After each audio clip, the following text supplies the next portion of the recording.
My fiancée accidentally called me by her male coworker's name 3 days before our wedding, so I left her standing at the altar and disappeared. Now she's begging for closure. I, 32M, was supposed to be married last weekend. I'd been with my fiancée, Sarah, 30F, for nearly 5 years. We met at a friend's birthday dinner, hit it off instantly, and things moved naturally from there. Sarah had this way of making everyone in the room feel seen. She was warm, articulate, always had a witty comeback, and she had this laugh that made people want to stay just a little longer. Our relationship wasn't perfect. No relationship is, but I genuinely believed we had something solid. We traveled, built a life together, and survived COVID lockdowns under the same roof without breaking up, a huge test. I thought, if we can make it through that, we can make it through anything. We got engaged a little over a year ago. I proposed during a weekend trip to the coast. Just us, no audience, no over-the-top gestures. She cried and said yes. It felt right. We spent the next 12 months planning the wedding of our dreams. Rustic venue, 120 guests, live music, handwritten vows. Her mom cried at every fitting. My dad joked about finally having someone to hand off his stubborn son to. So when I tell you I was all in, I mean it. I was ready to spend the rest of my life with this woman. But 3 days before our wedding, everything changed with just one name.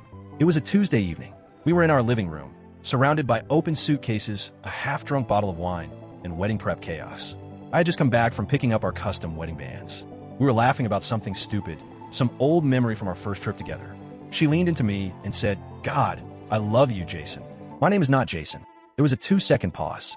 You know, the kind where your brain short circuits because it doesn't know what just happened. I pulled back a little and asked, "What did you just call me?" She froze.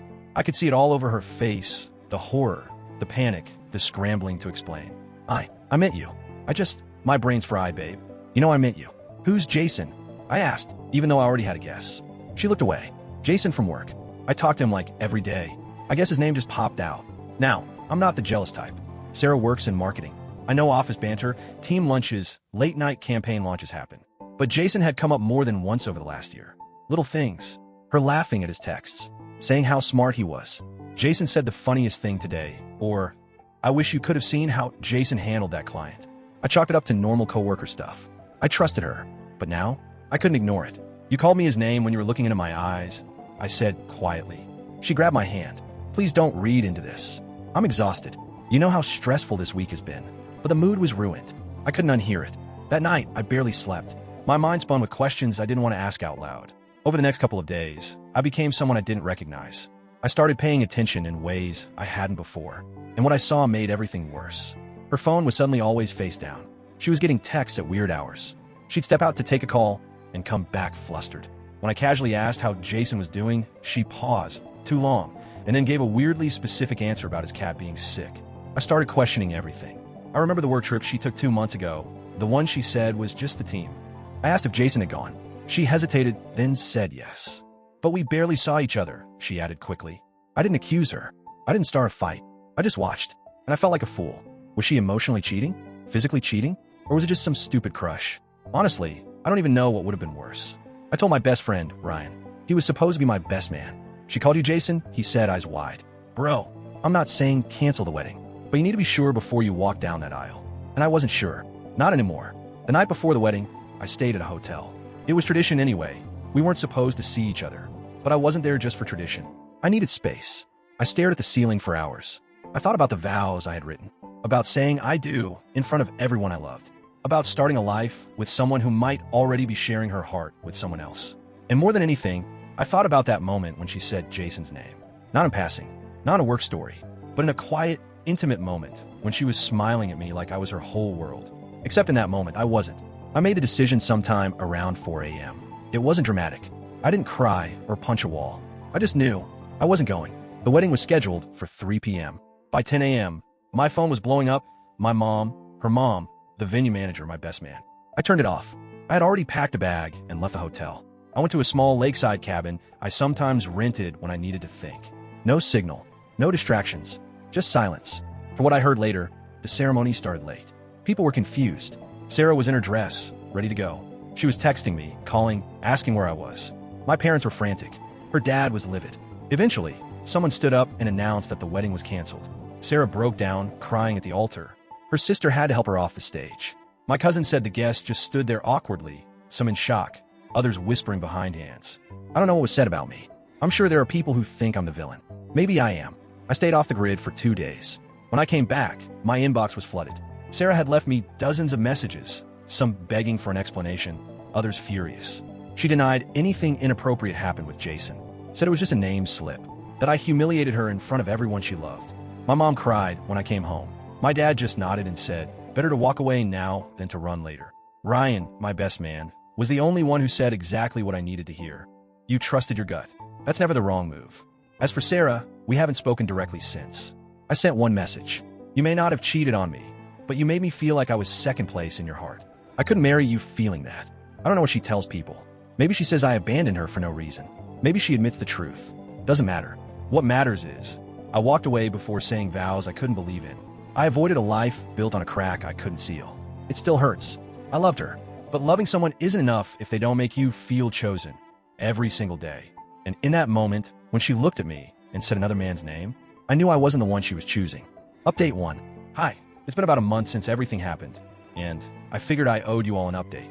I didn't expect my original post to blow up the way it did. Honestly, I wrote it just to get out of my system.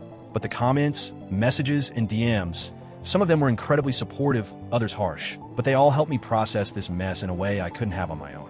A lot of people asked, what happened afterward? Did she reach out? Did you ever get closure? So here's everything that happened after I walked away from the wedding that never was. The day after the wedding, I stayed at the cabin. I kept my phone off until the following afternoon. I knew the moment I turned it on, everything would crash down, and it did. There were dozens of missed calls. Sarah's number showed up more than 30 times. Her mom, my mom, our mutual friends.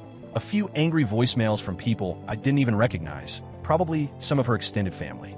Sarah left a long, emotional message that started with crying and ended with yelling. She said I ruined her life, that I embarrassed her in front of everyone, that I took the coward's way out, that I should have talked to her. Maybe I should have. But I didn't trust myself to look her in the eye and still walk away. And I needed to walk away. I didn't respond right away. I waited a week. When I finally texted her, it was short. I'm sorry you were hurt. I didn't make the decision lightly. But after everything that happened, I couldn't go through with it. She replied the same day. Paragraphs.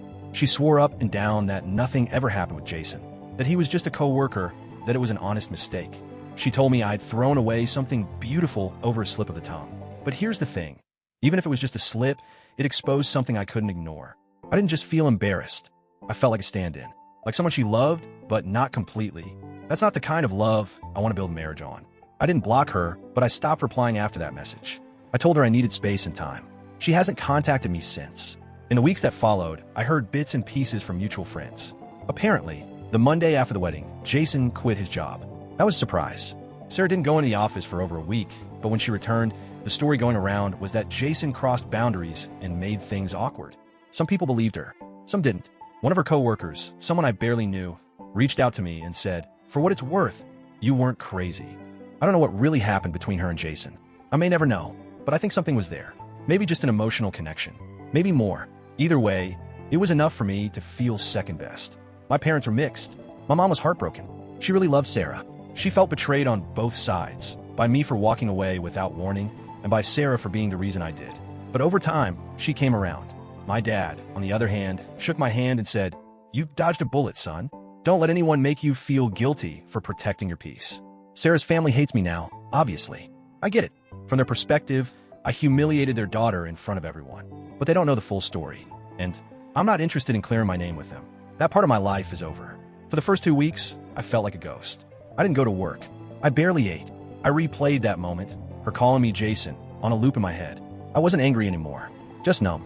Then the dreams started, wedding dreams that ended with me walking alone down an empty aisle or standing there in front of guests while no one showed up. My brain was trying to catch up to what my heart already knew. I had ended something that for a long time I thought would last forever. I started therapy 2 weeks ago. It's helping more than I expected. My therapist told me I'm going through a grieving process, even though it wasn't a death. It was the death of a future I planned for, dreamed about. That loss is real, but something strange happened last weekend. I was sitting on a bench at the park near my place, sipping coffee and watching kids run around. The sun was warm. The breeze smelled like summer. And for the first time in weeks, I didn't feel heavy. I didn't feel lost. I just existed. And it was okay. People ask me if I regret what I did. My answer is still no. I regret that things happened the way they did. I regret that I didn't get to marry the version of Sarah I believed in. I regret that the person I loved Most might have loved someone else more than she realized. But I don't regret walking away. Marriage is about trust. It's about certainty. Not that life will be perfect, but that the person standing beside you is 100% in it with you. I didn't feel that anymore.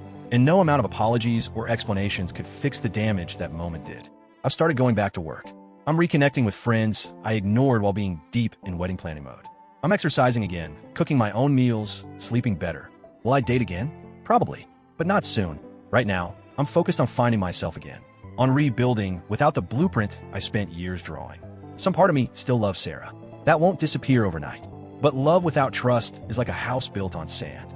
It might look beautiful, but the first storm will take it down. And I lived through the storm. Thanks again to everyone who read, responded, and shared their own stories. You help more than you know. If anything major changes, I'll update again. But for now, I'm just taking things one day at a time. Update 2. Hey again. It's been about 2.5 months since I left Sarah at the altar, and around a month since I posted my last update.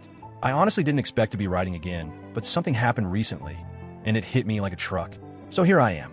Thanks to everyone who commented, DM'd, or even just read and processed my story. Even the ones who disagreed with me. Your perspectives gave me a lot to reflect on. That said, I think the final nail just hit the coffin of whatever tiny doubt I had left. Here's what happened. I was out with my friend Ryan, same guy who was supposed to be my best man. We were grabbing burgers, catching up, trying to pretend like our lives weren't giant adult dramas. Halfway through the meal, he got this weird look on his face and said, "You're not gonna believe what I just saw." He held up his phone. Instagram. It was Sarah. She had posted a photo. Her and Jason at a winery, holding hands, smiling. Caption, unexpected turns. Grateful for where life is taking me. I felt like I'd been punched in the gut. Don't get me wrong, I'm not surprised. The signs were there. The way she called me his name. The phone's secrecy. The vague, we're just co-workers energy. But seeing her publicly with him after all this, was something else. And yes, I know we're not together anymore. I left. I made that choice. But it still felt like betrayal had been confirmed, signed, sealed, and gift-wrapped. After Ryan showed me the post, I couldn't stop staring at it. She told me nothing had ever happened with Jason. There was just a name slip. That I ruined something over a misunderstanding. But now what? They suddenly got together within 2 months of me walking away? Come on. You don't suddenly fall into someone's arms that quickly. Not unless you were already halfway there. I showed it to a few trusted friends. Everyone had the same reaction. Dude, she lied to your face. It wasn't even the relationship that hit me hardest. It was a realization that she'd been gaslighting me into thinking I was overreacting. That I'd been cruel to her. That I'd abandoned her for no reason. And yet here she was, living her soft-focus, filtered life with a man she accidentally called me during one of our most intimate moments. About a week after the Instagram post, I got an email from Sarah. Subject line, "I hope this doesn't make things worse." It was long, like really long. Pages worth of thoughts. I'll paraphrase. She wrote that she didn't plan for things to happen this way. That when I left, she was devastated and confused. That Jason had been a friend, but in her grief and loneliness, they reconnected and things escalated. She said it forced her to confront feelings she hadn't acknowledged before. That maybe there had been some emotional boundaries crossed, and that maybe she hadn't been completely honest with herself or with me. But the kicker? She wrote, "I don't know if I cheated, but I know I betrayed you emotionally. I wasn't ready to admit that before." Reading that made my hand shake. Not from anger, just a weird mix of relief and heartbreak. At least she was finally honest, even if it was way too late. She said she didn't want forgiveness, just wanted me to know the truth. And she thanked me. Yes, thanked me for walking away. Because if I hadn't, she might have lived a lie for the rest of her life. I haven't responded. I don't know if I ever will. After that, something shifted in me. It wasn't closure in the traditional sense. It was more like the final confirmation I didn't know I needed. That tiny voice in the back of my mind. The one that asked, what if you overreacted? What if it was just a slip? Finally shut up. I'd been grieving an illusion. I thought I was walking away from a healthy relationship poisoned by one mistake. But I see now, I was walking away from someone who had already emotionally checked out. And that's something you don't come back from. Not with trust. Not with love. Not with anything real. It hasn't all been easy. There's still moments I wake up thinking about the life I almost had. The vows we never said. The honeymoon we never took. I still have dreams where I see her in a wedding dress walking toward me, only for her face to change midway. Sometimes it becomes Jason's, but the dreams are getting less frequent, less vivid, and I've started building new habits. I deleted all our old wedding planning docs. I returned a few gifts that had somehow stayed boxed up. I even repainted my bedroom, small thing, but symbolic. My therapist says I'm healing well, that I've passed the acute grief phase and entered reconstruction. It sounds clinical, but it fits. And strangely, I've started feeling excited again. Not about dating or meeting someone new. Not yet. But about being untethered. I can go anywhere. Do anything. Rebuild from scratch. I might take a solo trip. Somewhere quiet. Maybe the coast again, the place I proposed to her. Not to reclaim it. Just to leave that chapter behind properly. If you're reading this, and you've ever been in a situation where your gut told you something was wrong, even if everyone around you said you were crazy, please listen to your gut. It's not always about proof. It's about peace. I'm not angry at Sarah anymore. Weirdly, I wish her well. I hope she finds what she was missing, whatever it was. But I also know she wasn't the one for me. And I'm finally okay with that. Final update. Hey, everyone. It's been about 6 months since the non-wedding, and around 3 months since my last update. I wasn't planning on posting again, honestly. I felt like my last update gave me the closure I needed. But something happened recently, something that caught me completely off guard. And it made me realize I wasn't just coping. So, this is my final update. The last chapter to a story I never thought I'd share online, but one that connected me with so many of you. Strangers, yes, but also unexpectedly kind, brutally honest, and deep. Let me tell you what happened. About 2 weeks ago, I went to a book signing with a coworker of mine. Not really my thing, but he had an extra ticket and the author was someone I'd. The event was in this small independent bookstore, cozy, a little cramped, full of people sipping wine and nodding thoughtfully. As I was browsing near a stack of paperbacks, I heard a voice behind me say my name. I turned around, and there she was. Sarah. She looked the same, but also different. Softer somehow, hair a little longer, no makeup. She was wearing jeans and a sweater, holding a tote bag like every other person in that store. For a second, we just stared at each other. No tension, no animosity, just surprise. She smiled first. Hey, I nodded. Hey. It was the most awkward, civil, weightless moment I could have imagined. She asked how I'd been. I said I was doing well. She said she'd seen my name pop up on LinkedIn a few weeks back. Apparently, her firm had partnered with mine on something minor. We'd never crossed paths directly, but it was weirdly poetic. We made small talk for maybe 2 or 3 minutes. She said she was doing okay, still working in marketing, still with Jason. And then, without much warning, she said quietly, "You were right to walk away." I looked at her and just nodded. Yeah, I was. There was no bitterness in her eyes. No guilt either. Just acceptance. It was probably the most honest moment we'd shared since everything fell apart. And then she said, "I hope you're happy." And you know what? I really was. After we parted ways, I walked out of that bookstore and sat on a bench nearby. It was drizzling lightly, just enough to make the air smell clean. And I realized I wasn't angry. I wasn't sad. I wasn't reliving old pain or questioning my choices. Seeing her didn't reopen a wound. It didn't make me spiral. It didn't hurt. It felt like bumping into someone you went to high school with. A strange mix of nostalgia and distance. Like you knew each other once in a different life. That was the moment I understood what people mean when they talk about letting go. It's not always dramatic. It's not some cathartic scream into the void. Sometimes, it's just a quiet realization that you're not carrying it anymore. Since my last update, a lot's changed in small but meaningful ways. I moved to a new apartment. Nothing fancy, just a space that's mine. I took that solo trip I mentioned back to the coast where I originally proposed to Sarah. I stood on the same beach, watched the same waves, and felt something I never expected. Peace. I've been going to the gym more, cooking more, seeing friends I lost touch with during wedding chaos. I even took up photography, something I used to love, but put on pause for years. And yes, I've started dating again. Nothing serious yet, but I met someone kind, funny, and refreshingly honest. We're taking things slow. No pressure. No timelines. Just 2 people figuring it out. She knows my story. I told her everything early on. Her response? Sounds like you've done a lot of growing. I'm glad you walked away from something that didn't feel right. That meant more than I could say. To those who've asked whether I'd ever forgive Sarah, I already have. Not in the let's be friends again way. Not even in the I understand everything you did way. But in the sense that I no longer need her to apologize or explain or justify anything. She made mistakes. So did I. We were 2 imperfect people trying to force a perfect ending. But love without trust is like writing a book with missing pages. You can't follow the story. You're always guessing what the other person meant. I don't want to live like that ever again. And I'm thankful, truly thankful, that I walked away before we tied ourselves into something we couldn't untangle. If you're reading this and struggling with something similar, whether it's a broken engagement, betrayal, or just that gut feeling that something's not right, please know, you're allowed to walk away. You're allowed to start over. You're allowed to protect your peace, even if it breaks hearts. Even if it makes you the bad guy in someone else's story. Even if it hurts like hell in the beginning. You deserve a love that doesn't leave you guessing. A partnership built on truth, not doubt. And a future that feels earned, not forced. I don't think I'll update again after this. There's nothing left to say. The wedding didn't happen.